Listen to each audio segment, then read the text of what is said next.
From a Bank of England bailout and polling slump to signs of division from the top down at an extraordinary, it's hard to imagine a more brutal first month. The formation of an administration that was so heavily influenced by those who were on one side of the leadership contest was one of party conference's potentially early political mistakes.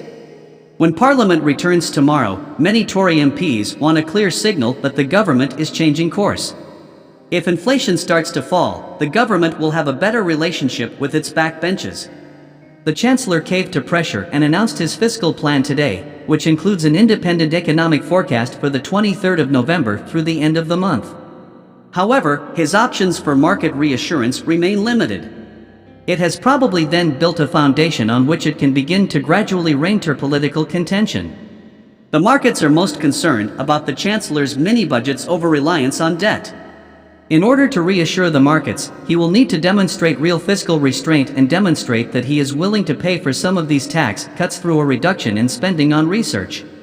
The fact that Whitehall veteran James Bowler will become the Treasury's top civil servant and that Rishi Sunak's close ally Greg Huns will be announced as a new trade minister is one thing, but winning over Tory MPs is another.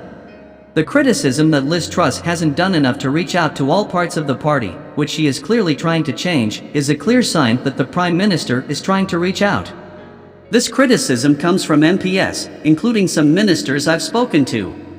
She is attempting to reset, draw a line under a chaotic few weeks, and capitalizing on chaos. Labour you say they're willing to work with rebellious Tories to get benefits raised in line with inflation this week.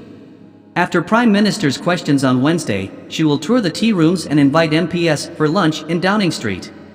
I don't think the government should tell anyone else what's sensible because they've been completely irresponsible. We know that benefits should be increased in line with inflation. A decision on benefits will be made next month. However, the issue is already spread. The Prime Minister doesn't need to be in Downing Street today because Liz Truss now knows that her government needs to reevaluate in order to regain the trust of the party and the public.